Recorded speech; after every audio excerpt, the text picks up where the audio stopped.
रहे हैं, कोई हो गया क्या? लूट के खा के प्रदेश को हो गया? नहीं, बहस लूट के खा के प्रदेश को हो गया।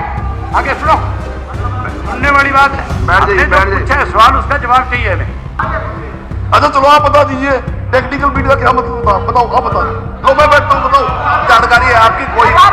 उससे बहुत नीचे मैं नहीं करी, उससे बहुत नीचे मैं नहीं करी। ये आपकी पार्टी के कराया और वो वेदपाल को भगा दिया, उसका चेक पास हुआ नहीं।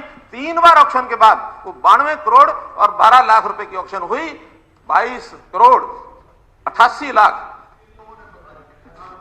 किन लोगों ने भगा दिया? आप नाम बताओ।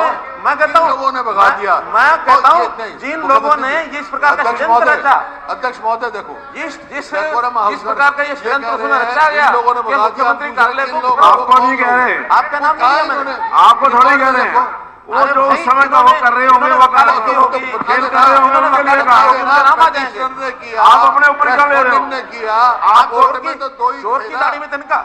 अध्यक्ष चोर की आप अपने ऊपर क्यों ले रहे हो? आप लोग अपने ऊपर ले रहे हैं। एक मिनट भाई, अपने ऊपर ना ले, इससे झगड़े में जाता है। लेकिन आपने कहा है आप अपने ऊपर क्यों ले रहे हैं? उन लोगों की बात कर रहे हैं, मैं क्यों खुद का ले रहा हूँ? नहीं, मैं ये कह रहा हूँ अध्यक्ष महोदय, आपको बिल्कुल नहीं कहा हमने कहा इन लोगों ने सुप्रीम कोर्ट में जो लोग गए, उनके वकील खड़े हुए, वो वकील सारे वो बताएंगे कि कौन सा आया था, किसके कहने पर आया था, क्या आया था। एक बात हो जाएगा सारा।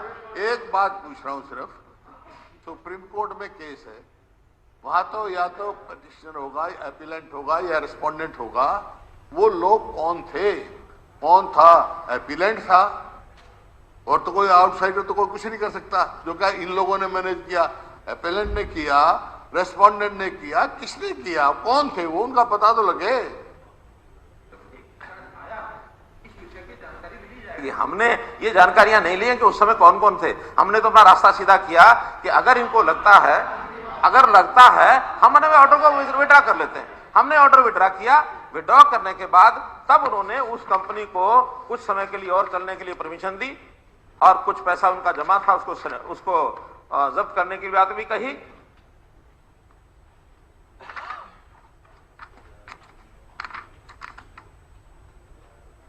जो भी है उसमें उस पैसे को जब्त करने की बात की, लेकिन उनको हमने टर्मिनेट करके और फिर री ऑक्शन के लिए गए। मैं बता रहा हूं, री ऑक्शन में 22 करोड़ 88 लाख का लॉस हुआ। और ये 22 करोड़ 88 लाख अगर देखा जाए तो जिन लोगों ने वो ऑर्डर कैंसिल कराया 115 करोड़ का, किस भी मानसिकता से कराया, ये जिम्मेदारी उनकी है। 22 करोड़ 88 लाख रुपया जो अगर जिम्मेदार आदमी मिल जाते हैं, उनको स्यू करके आज दोबारा से उनको हर साल का 22 करोड़ 88 लाख उनसे रिकवर करना चाहिए। कि स्टेट का 22 करोड़ 88 लाख हर साल का। तो मैं कहता हूं उस लाइन पर जाएंगे। आपको घेरने से घिरते नहीं हम लोग, क्योंकि हमारा तरीका साफ है। हमारा तरीका साफ है कि हम किसी को इस प्रकार का आरोप कोई हमारे ऊपर लगाए, ये बर्दाश्त नहीं होगा। हाँ, जिस किसी ने इस प्रकार की मानसिकता से किया होगा उसको ढूंढेंगे और आज से इस काम को हम शुरू करेंगे। चलिए ठीक है, एक मिनट बैठ जाइए। बत्रा जी प्लीज। आप लोग गए, हम साइड में गए। चौधरी साहब के अलावा कौन गए? आप साइड में गलत ना करो। आप अपना सप्लीमेंट्री पूछिए। आप पूछिए।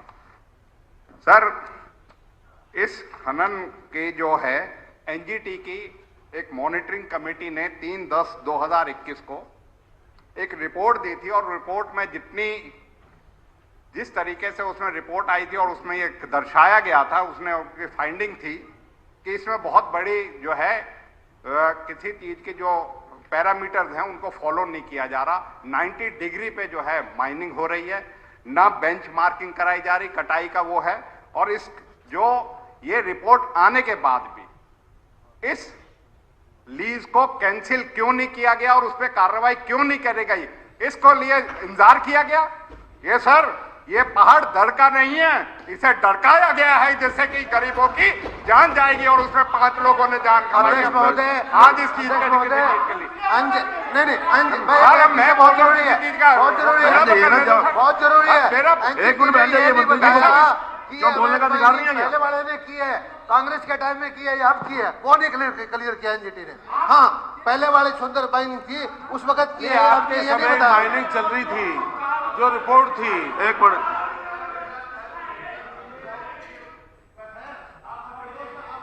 नीरज जी हो गया वो बाद में जवाब देंगे वो ना, ये कोई लेक्चर थोड़ी करना है। हो गया, आपने पूछ लिया आपने। अध्यक्ष महोदय देखिए, इस पे इतनी बहस हो गई, मेरे 2-3 मुद्दे थे इस कॉलिंग अटेंशन। 2-3 मुद्दे नहीं, एक आप कोई भी सप्लीमेंट्री पूछ सकते हैं। सर आप प्लीज आप बोलने तो दो एक। हाँ सप्लीमेंट्री पूछिए। मैं सप्लीमेंट्री पूछ रहा हूँ सर। हाँ जी, सप्लीमेंट्री पूछ रहा हूँ। No debate. मेरी तो सिर्फ सर एक सप्लीमेंट्री है।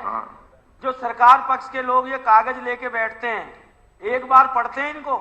आपने यहाँ लिख रखा है कि इस सदन में झूठ नहीं बोलना, झूठ बोलोगे पाप लगेगा। सप्लीमेंट्री मेरी सिर्फ ये है, और सर आज सजा मुकर्रर कर दो। अनस्टार्ट क्वेश्चन तो मंत्री तक पढ़ते नहीं है, जो मर्जी जवाब दे दो। ये बिल्कुल गलत बात है सर। गलत बात है ये, बिल्कुल ऐसा नहीं है। मैं फैक्ट नहीं, किसी की भी बताऊंगा, किसी भी ऐसा किसी बताऊंगा, किसी पे भी आप ऐसा आरोप नहीं लगा सकते सर। मैं कागज के साथ बात कर रहा हूँ, बिना कागज के। और मंत्री जी हमारे फरीदाबाद से हैं, इसमें सर ये लिखा है मेरा पोल्यूशन को लेके बात थी।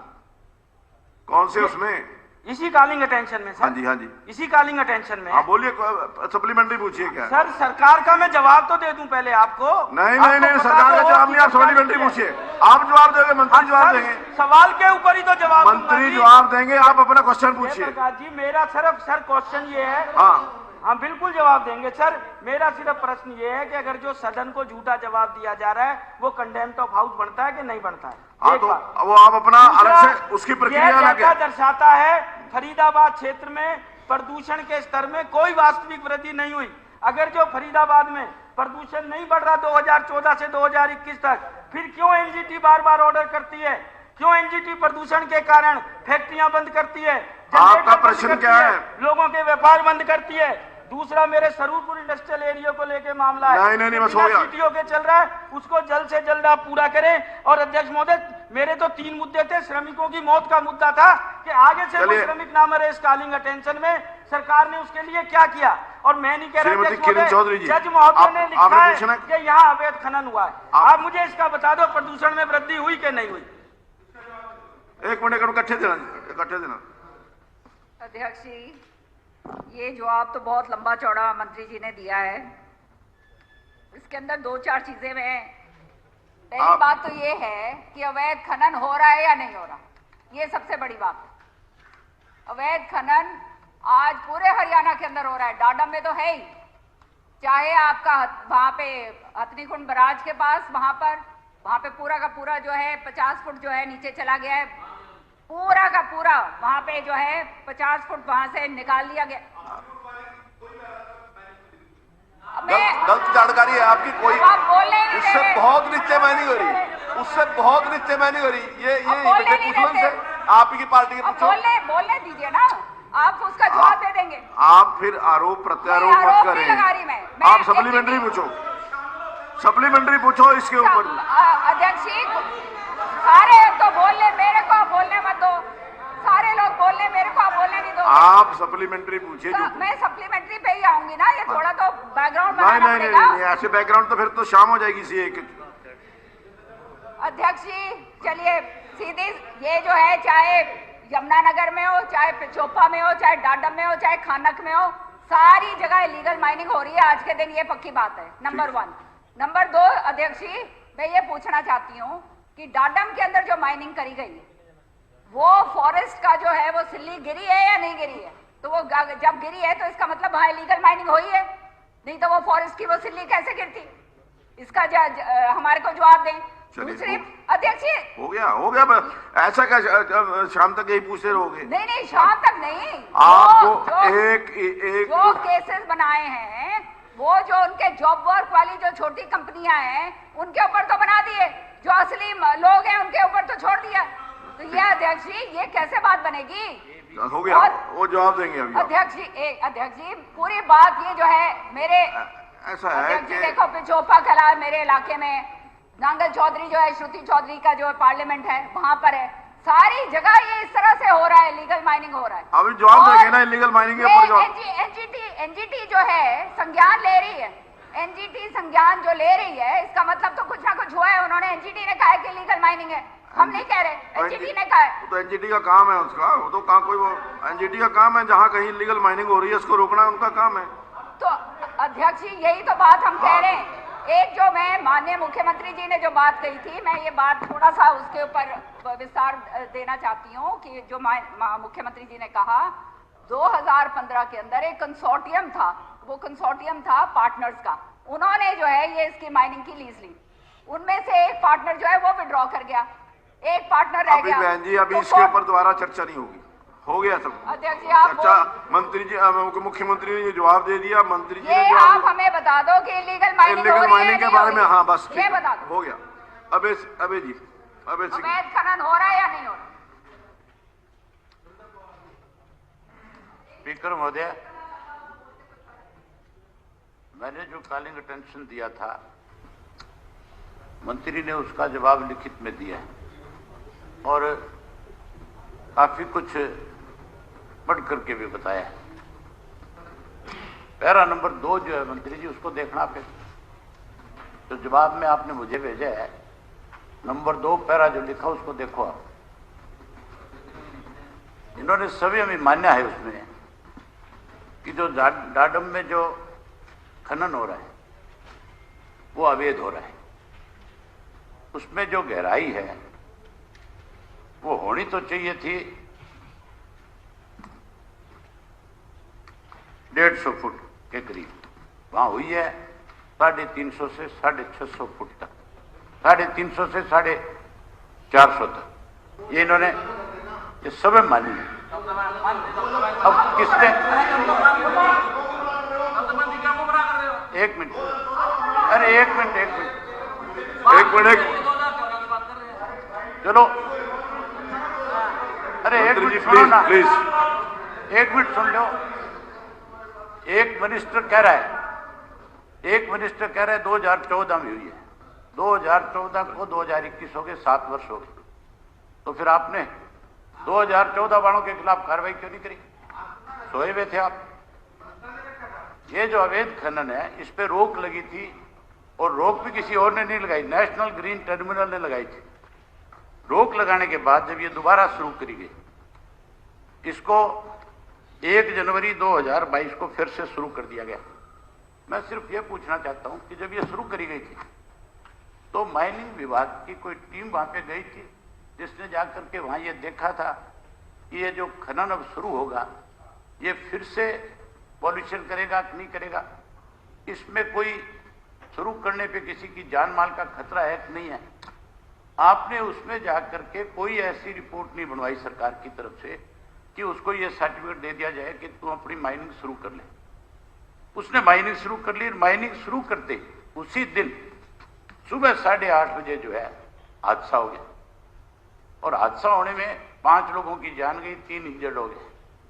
5 जो मरे, जिस को ये आपने दे रखी थी माइनिंग, क्या आपने उस कंपनी के खिलाफ कोई कार्रवाई करी? उन 5 लोगों को आपने, जो मरने वाले थे उनके परिवार के किसी व्यक्ति को नौकरी दी, किसी को मुआवजा दिया? मुआवजा दिया तो कितना दिया? नौकरी दी तो कौन सी नौकरी दी? और उस माइन चलाने वाले के खिलाफ आपने क्या कार्रवाई करी? ये तो उस वक्त का वाक्य है। अब इस बात को लेकर के कि सुप्रीम कोर्ट ने उस पर क्या टिप्पणी करी थी, ये बातें बहुत इसमें हुई है। मुख्यमंत्री जी भी बहुत इसके अंदर अपनी तरफ से जवाब दे रहे थे। एक बात पूछना चाहता हूं मुख्यमंत्री जी कि जो कंपनी योग्यता नहीं रखती, आपने उसने आपको एक चिट्ठी लिखी, चिट्ठी का दिन भी बता देता हूं किस दिन लिखी है। चिट्ठी आपको लिखी गई है 14 मई को 2015 को। एक पत्र लिखा, पत्र में उसने कहा कि इसका काम मुझे दे दिया जाए, बजाय चिट्ठी आपको देने के उसको माइनिंग डिपार्टमेंट को देनी चाहिए थी। और माइनिंग डिपार्टमेंट ने यह कह रखा था ये व्यक्ति तो इस योग्य ही नहीं है जिसको ये काम दे दिया जाए। बावजूद उसके आपने उस चिट्ठी को जो विभाग को भेजा और विभाग ने उसको मंजूरी दे दी। आप मुझे एक चीज बताओ, ये सरकार की प्रॉपर्टी है या आपकी प्रॉपर्टी है? ये कोई प्राइवेट कंपनी है क्या जो जिसको मर्जी आप दे दो? कोई ना कोई, हाँ जिम्मेवारी है, लेकिन आपको ये जिम्मेवारी नहीं दे रखी कि आपको कोई चिट्ठी लिख करके दे दे, आप उसको जो है उसी चिट्ठी के आधार के ऊपर जो योग्य व्यक्ति भी नहीं है, उसके चलाने लायक भी नहीं है, आप उसको काम दे दो। और फिर आप ये कहते हो कि 22 करोड़ का घाटा हो गया। घाटे नफे की बात थोड़ी है, देखना ये है यहाँ पे कि ये व्यक्ति योग्य है कि नहीं है। अगर वो योग्य होता तो फिर मान के चलो जो इसकी खुदाई शुरू करी गई है उसके अंदर आप देखने वाली बात है, आप सब ने ये बात मानी है कि इसके अंदर 60 डिग्री के कोण से नियम के हिसाब से खुदाई होनी चाहिए, 60 की बजाय 90 डिग्री कोण से उसकी खुदाई हुई है। इसकी वजह से ही वो गिरा है। आपकी सरकार के कोई भी अधिकारी की रिपोर्ट नहीं है जिसमें यह लिखा हो कि इसके अंदर अवैध माइनिंग नहीं हो रही है। अवैध माइनिंग तो चल ही रही थी, इसीलिए तो एनजीटी ने उसको बंद किया था और बावजूद उसको छूट दी तो वो इतना गहरा लगे जिसको आपने स्वीकार कर लिया, मान लिया ये ठीक अवैध हुआ है। इसके बावजूद उसके बावजूद हो गया, क्या हो गया? सप्लीमेंट्री हो गया। अरे क्या हो गया? क्या हो गया? क्या ये काम की बात कर रहे हैं, कोई सही सवाल काम की बात कर रहे हैं, कोई हो गया क्या? लूट के खा गए प्रदेश को हो गया? नहीं, बहस लूट के खा गए प्रदेश को हो गया। आगे सुनो, सुनने वाली बात है। बैठ जाइए, जो पूछा है सवाल उसका जवाब चाहिए हमें। जवाब देंगे मंत्री जी, जो आपने सप्लीमेंट्री पूछा है, दोगे कि नहीं दोगे? जो आपने सप्लीमेंट्री हाँ, जो हमने सप्लीमेंट्री पूछी है। हाँ, पूछ कुछ और पूछा है? हाँ, सप्लीमेंट्री पूछो फिर। और क्या चाहिए आपको? और क्या चाहिए आपको? जवाब देते नहीं। मिलेगा जवाब, मिलेगा जवाब। बैठ जाइए, एक ही बात सीख बैठ जाइए। आपने हर मेंबर को कह दिया बैठ जा। हाँ, तो आप बैठ जाइए। क्या तरीका है? ये आप मेरे सवाल का जवाब दो। सदन जो है नियम के मुताबिक चलेगा। जवाब चाहता हूँ, जवाब मंत्री जी देंगे, जवाब मंत्री जी देंगे, मैं नहीं जवाब दूंगा। नहीं, ये गलत जवाब तरीका है। मंत्री देंगे। आप अगली बात सुनो मेरी। चलिए, आप एक चीज का जवाब और दो मुझे। गीता जी, आप कह रहे हो कि हमने इसको अवैध खनन को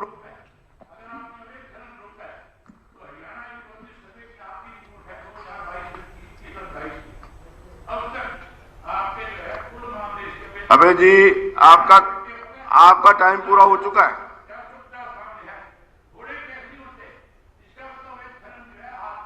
गीता जी, आपका। अध्यक्ष जी, हाँ जी, अवैध खनन को लेकर खासतौर से डाटा माइनिंग स्कैम को लेकर जो एक चर्चा चल रही है, आरोप और प्रत्यारोप दोनों तरफ से लग रहे हैं कि किसके समय में क्या हुआ, किसके समय में क्या हुआ। जिसकी सरकार होती है जिम्मेवारी उसकी होती है। सबसे पहला मेरा जो कंसर्न है, 1 जनवरी 2022 नव वर्ष की बधाई जब सारा देश, पूरी दुनिया न्यू ईयर मना रही थी और हमारे हरियाणा प्रदेश में इतना दर्दनाक हादसा हुआ, इतना बड़ा हादसा कि नव वर्ष पर नए साल की बधाई की बजाय हमें ये चिंता करनी पड़ी कि अवैध माइनिंग की वजह से डाडम में, भिवानी, हरियाणा में इतना बड़ा हादसा हो गया जिसमें कि 5 लोगों की जान गई और 3 उस समय केवल आंकड़े निकल कर आए कि वो लोग जो हैं इसमें घायल हुए हैं। सबसे बड़ी चिंता वो ना बीजेपी के, लोकदल के, किस पार्टी के थे, ये कोई चिंता, ये कोई विषय नहीं है। विषय ये है कि अवैध माइनिंग की वजह से इतने बड़े हादसे हुए, चाहे वो एनजीटी की बात हो, चाहे पॉल्यूशन कंट्रोल की बात हो या हमारे माइनिंग डिपार्टमेंट की बात हो, सभी की ये जिम्मेवारी बनती है। मेरा आपसे अनुरोध है कि कोई भी हो, अगर माइनिंग अवैध हो रही है ये तय है, पॉलिटिकल संरक्षण हो और जो ऑफिशियल संरक्षण है वो चल रहे हैं, उसी की वजह से जो माइनिंग लगातार हो रही है, इसकी बजाय आज जो एक विधानसभा में प्रश्न लगा था अध्यक्ष जी की कितने माइनिंग के केसेस हो रहे हैं, आपने ये जो टेबल्ड इंफॉर्मेशन हुई 7,727 सीज्ड व्हीकल किए गए हैं, टोटल व्हीकल सीज किए गए हैं। तो कौन से व्हीकल? इट मींस कि या तो वो इलीगली चल रहे थे, हैवी ओवरलोडेड थे, ट्रक ट्रॉले उनके जो चल रहे थे, और विशेष तौर से और इसमें जो है एफआईआर दर्ज हुई 1,727, रिलीज कर दिए गए 5,377। तो एक तो मेरा प्रश्न ये है कि ये जो सीज्ड व्हीकल हैं ये किन लोगों के हैं? क्या वो अवैध तरीके से चल रहे थे? क्या अवैध माइनिंग हो रही थी? क्या वो इलीगल थे? क्या उनके पास लाइसेंस नहीं थे? क्या वो अंडर एज वाले लोग लाइसेंस हैं या ड्रग्स लेके चलते हैं? अब एक और मेरा इसके साथ जुड़ा हुआ प्रश्न है कि झज्जर में बताया गया है कि 2021 में 212 सीज हुए, 192 रिलीज हुए और 6 के खिलाफ एफआईआर दर्ज। मेरे झज्जर में या रोहतक में, हमारे यहाँ तो माइनिंग नहीं है, फिर भी हमारे यहाँ पर इस तरह के मामले चल रहे हैं। तो मेरा आपसे अनुरोध है, जो कि आज प्रश्न भी लगा था, ओवरलोडेड ट्रक ट्रॉला की वजह से जो वहां से निकल रहे हैं उन्होंने जीना दूभर किया हुआ है, सारी सड़कें तोड़कर रख गई हैं। इसमें आज सदन में आपने चर्चा की है, गंभीरता से लें। सबसे पहले तो जो इस माइनिंग के दौरान परिवार के लोगों के प्रति हम अपनी सहानुभूति अर्पित करते हैं और सरकार इसमें जांच करे, जो भी दोषी हो दूध का दूध और पानी का पानी होना चाहिए। सिटिंग जज से जांच होनी चाहिए कि एनजीटी का तो आपने कहा कि काम ही है, तो एनजीटी का तो काम ही है, एनजीटी के काम को हमें फॉलो करना चाहिए, उनकी गाइडलाइंस को। इलीगल माइनिंग अगर किसी के संरक्षण में हो रही है उनके खिलाफ भी कार्रवाई करनी चाहिए। बहुत बहुत धन्यवाद। मंत्री जी, हो गया जी 5 से नहीं जी, नहीं ऐसे तो 10 लोग हैं जी, 10 लोगों 5 लोग से ज्यादा नहीं बोलेंगे, 5 लोग से ज्यादा नहीं बोलेंगे। नहीं 5 बोल चुके हैं, नहीं जी 5 बोल चुके हैं जी, 1 2 3 4 5। नहीं नीरज जी बोले हैं भाई, नीरज जी बोले हैं।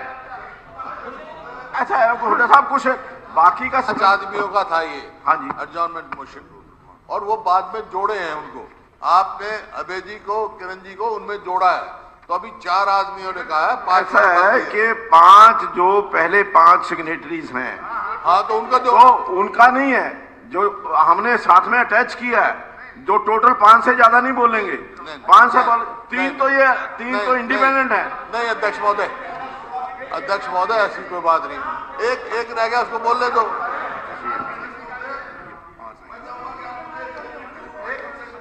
बैठ जाइए, मैं देखूंगा, आपको पता नहीं चल रहा।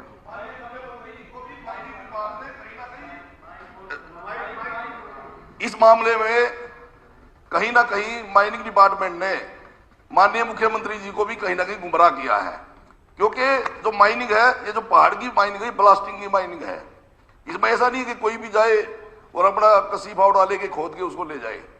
ये 50 फुट 60 फुट या आपने माना है मंत्री जी ने कि 380 फुट तक गहराई खुदाई हुई है, ये टेक्निकल काम है। जैसे जब कांग्रेस के टाइम में, हमारी सरकार के टाइम में, हुड्डा साहब की सरकार के टाइम में 2013 में जब ऑक्शन हुई थी, वो पूरा एक नियम कायदे बनाए गए थे माइनिंग के कि वो कंपनी काम करेगी जो टेक्निकल बिड पहले पास करे। टेक्निकल बिड में ये था, अरे मंत्री जी आप कैसे आप वो बात कर रहे हो, आप कभी कह रहे हो 2014 में माइनिंग थी, 2014 में माइनिंग मत थी। अब देखिए, अच्छा चलो आप बता दीजिए टेक्निकल बिड का क्या मतलब था, बताओ आप बता दो। लो मैं बैठता हूँ, बताओ आप बता दो, पहले खड़े हो बताओ। ये 380 फुट की माइनिंग कौन से कानून से हुई थी बताओ, इनके टाइम में हुई थी, कौन से कानून से की गई थी? मंत्री जी, मुख्यमंत्री जी। अध्यक्ष महोदय, मैं एनजीटी का जिसका हवाला दिया जा रहा है, मैं एनजीटी की वो कमेटी जिसके हेड जस्टिस प्रीतपाल सिंह हैं, उन्होंने जो रिपोर्ट दी है, उसका रिपोर्ट तो बहुत बड़ी है, लेकिन इसकी 2 लाइन में पढ़ रहा हूं। पैरा नंबर 3 में लास्ट में कंक्लूडिंग है, आप देख लीजिए पेज नंबर, इसमें तो 2 लिखा है, पैरा नंबर 3 का लास्ट कंक्लूडिंग, पेज नंबर 2 लिखा है इसमें कंक्लूजन में लिखा है, based on later reports the present report has been filed to the effect that no illegal mining has been done by present project proponent. Illegal mining had been done by the predecessor of the project proponent. ये साफ लिखा उन्होंने कि अब इस समय के हुआ ये नहीं है, ये सारी जो है इससे पिछला जो पीपी था उस पीपी ने की है।